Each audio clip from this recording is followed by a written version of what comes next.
विशेष रूप से रामकुमार भाई जी को, जिन्होंने एक इतना बड़ा बीड़ा उठाया। मैंने अपने जीवन की जो ये यात्रा है 2006 से प्रारंभ करी थी सार्वजनिक जीवन में, और वनस्पतियों से प्रारंभ की। अब तक लगभग 4 लाख वनस्पतियाँ, पेड़ पौधे, बड़ पीपल विशेष रूप से लगा चुके हैं, और 1 मिनट में 1111 त्रिवेणी लगाने का रिकॉर्ड भी बनाया है। 26 दिसंबर 2013 को मेरा एक मित्र था विनोद कुमार, उसका स्वर्गवास हुआ, और उनके जाने के बाद संसार में कोई ध्येय नहीं रहा, बस एक ही ध्येय बचा कि हमें परमार्थ करना है।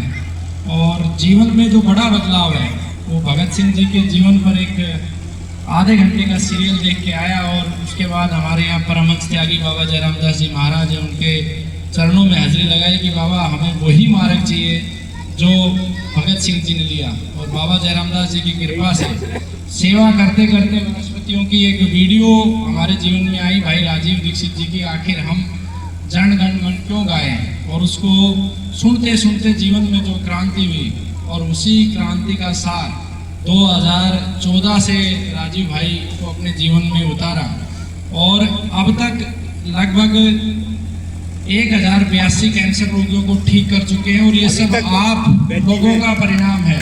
बहुत सुंदर। और इसमें जो कोई बात है वो केवल और केवल मैं जीवन में एक ही बात कहता हूँ, सत्य और प्रेम ये ईश्वर के साक्षात स्वरूप हैं जो हमारे साथ साथ चलते हैं। मैं सभी कार्यकर्ताओं से प्रार्थना भी करता हूँ, निवेदन भी करता हूँ कि हम परमात्मा को पाने की बजाय परमात्मा बनने की तरफ आगे अग्रसर हों। ओशो की एक बात मुझे बड़ी पसंद आती है कि हम आत्मा से परमात्मा बन सकते हैं।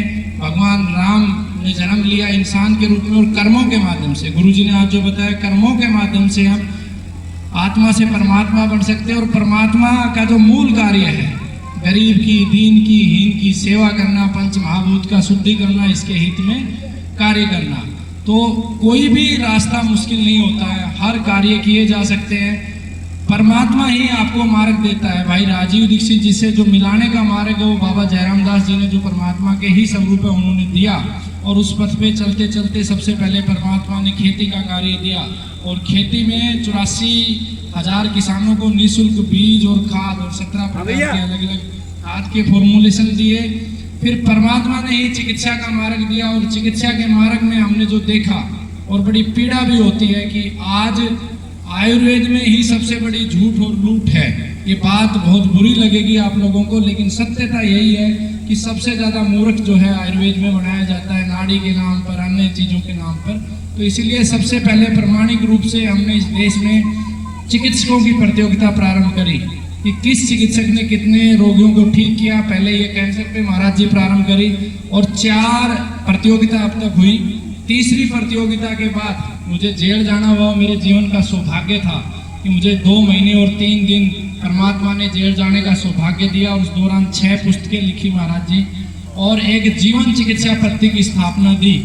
और उस पद्धति के माध्यम से, क्योंकि जेल में हमने जो चिंतन किया वो एक ही बात निकल के आई कि जेल में जाने का कारण जो चिकित्सा में पूंजीवाद घुस गया है। जो भगत सिंह जी ने एक बात बोली थी कि संसार का जो सबसे बड़ा दुश्मन है वो पूंजीवाद है।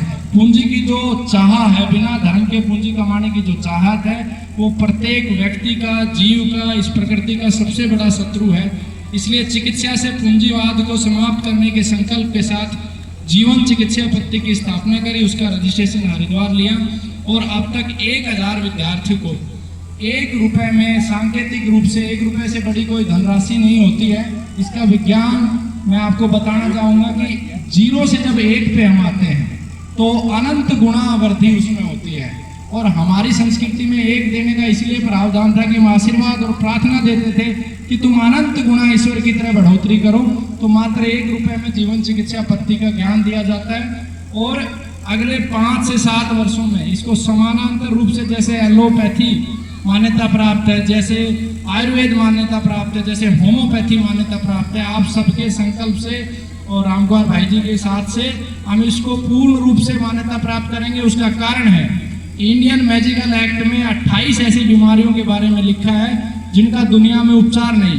और ऐसे 1082 रोगियों को ठीक करने का सौभाग्य इस गुरुकुल को भाई राजीव दीक्षित जी की जो सूक्ष्म शरीर है और उनकी जो आत्मा है जो आशीर्वाद के रूप में हमारे बीच में है, उनके द्वारा ठीक करने का सौभाग्य प्राप्त किया। 150 अनाथ बच्चों को पढ़ा रहे हैं, 50 और अनाथ बच्चे हम गोद ले रहे हैं। जो गुरुकुल में छोड़ना चाहे उनको गुरुकुल में रखेंगे और जिनके माता पिता नहीं है तो डायरेक्ट जो स्कूल में फीस देने का कार्य वो संस्था कर रही है। और आप सब और हम मिलके, महाराज जी ने एक सारांश बताया, ये शरीर है ये चला जाना है और जो आत्मा है वो सबकी एक है, उसका मूल एक है। तो ये कभी भी हमें अहंकार नहीं करना चाहिए कि हमने किया। ये जो कुछ हुआ ये सब आपके द्वारा, परमात्मा के द्वारा, प्रकृति के द्वारा, सबके द्वारा हुआ और हम सब मिलकर ही जो महाराज जी ने हमें संकल्प दिया है उस संकल्प को पूरा करेंगे। अंत में मैं सिर्फ इतनी सी बात आप सबको कहूँगा कि आज जो रामकुमार भाई ने ये कार्य किया है ये ठीक वही कार्य है जो आज से 15 वर्ष पहले राजीव दीक्षित जी जहाँ छोड़ के गए थे हमें, उसी कार्य की नींव रामकुमार भाई ने रखी है। और मैं रामकुमार भाई और पूरे गांव को, महाराज जी को ये आश्वासन देके जाता हूँ कि आप एक जमीन को फाइनल कीजिए। हम एक ऐसा म्यूजियम यहाँ पे भाई राजीव दीक्षित जी का बनाएंगे जो भारत के इतिहास को, भारत के वर्तमान को और भारत का भविष्य कैसे बदलेगा उसका पूरा विजन दिखाएंगे। और उसके लिए 5 लाख रुपए अखंड भारत स्वाभिमान संस्था जो उस जमीन को खरीदेगी, 5 लाख रुपए जो है जब आप कहोगे तब उसको इन्वेस्ट कर देंगे। और ये भारत ही नहीं पूरे विश्व को बदलने वाला है। और धीरे धीरे आपके सहयोग के माध्यम से एमपी में एक प्रोजेक्ट चल रहा है, सब आप लोगों के सानिध्य में सहयोग से चल रहा है, हरियाणा में, हरिद्वार में। और अगले 5 वर्षों में इस संकल्प के साथ लिख रहा हूँ कि जिन लोगों ने मुझे जेल भेजा था, जो कारण जेल का था वो कारण पूंजीवाद था, अगले 5 वर्षों में 500 ऐसे स्थान इस देश में डेवलप करके देंगे जहाँ के दरवाजे पे जब भी कोई रोगी घुसेगा तो उसे निराश नहीं होने देंगे। ठीक होना या ना होना ये उसके अपने कर्म में, हमारा काम है प्रयास करना। वो श्रमदान करके उस दिन घर पे बनाना सीखे उस दिन। और एक भी अनाथ बच्चा, ये मेरा बचपन से सौपन है, उसको रोड पे नहीं छोड़ेंगे। जो बुजुर्ग लगते हैं, जिन बच्चों को अपने माता पिता बोझ लगते हैं वो हमें दे दें, और जो अपंग बच्चे हैं वो हमें दे दे, जो अनाथ है वो हमें दे दे। संसार में जिसको ये लगे इसका कोई उपयोग नहीं है वो हमें सौंप दे, परमात्मा हमें शक्ति दे और आप और हम सब मिलके उन्हीं के माध्यम से, जिसको समाज ने व्यर्थ समझ लिया उसी के माध्यम से इस राष्ट्र को नेतृत्व देंगे। और इसको सोने की चिड़िया नहीं, हम महाराज जी के नेतृत्व में और भाई जी के नेतृत्व में सोने का शेर बनाएंगे।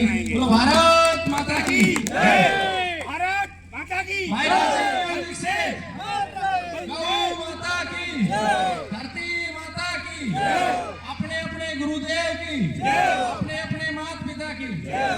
बहुत बहुत धन्यवाद। और रामकुमार भाई का साथ किसी क्षण मत छोड़ना, मेरी मजबूरी है क्योंकि शनिवार को मुझे हरिद्वार में चिकित्सा करनी होती है और रविवार को हरियाणा में। और हरियाणा में इस बार मैंने एक प्रतियोगिता जिसमें 1-1 लाख रुपए, 51 लाख रुपए का बजट बनाया। 1-1 लाख रुपए सभी नाड़ी वैद्यों को पुरस्कार के रूप में जो 100% सच्चाई के साथ बात रखेंगे। और शाम को एक वीरों की श्रद्धांजलि का कार्यक्रम जिसमें छावा मूवी भी हम दिखाने का प्रयास कर रहे हैं। तो क्षमा चाहूँगा मैं, तीनों दिन मेरा मतलब मन और आत्मा यही रहेगी, लेकिन मेरी मजबूरी हूँ क्योंकि मेरे संघर्ष के दौर में सबने मेरा साथ छोड़ा, लेकिन मेरे कैंसर रोगियों ने मेरा साथ नहीं छोड़ा।